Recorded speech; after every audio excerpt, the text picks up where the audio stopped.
Limidyada Merdinê Suryaniyên Xristiyanan cejna Paskalyayê pîroz kirin. Ji nav welat û derwelet gelek Suryanî hatin navçeyê û bi hev re cejna vejîna Hezretî İsa pîroz kirin.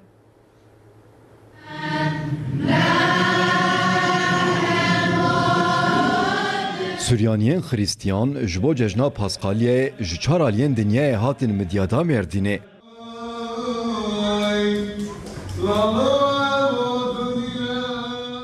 Li dêra dîrokiya Mor Gabrielê merasîma dînî hat kirin. Qoroya zarokan ku ji keçik û xortan pêk tê law ji gotin.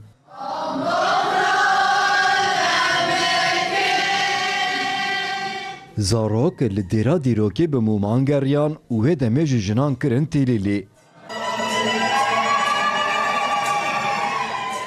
îro eyda qomoran bên qebro yanî li goranê adetê me wê me îro Mesîh qebrê rabûye ji bo wilan dibe eîd û rab û qomoran bên qebro îro weke we dît ji gelek ji Ewropa hatine.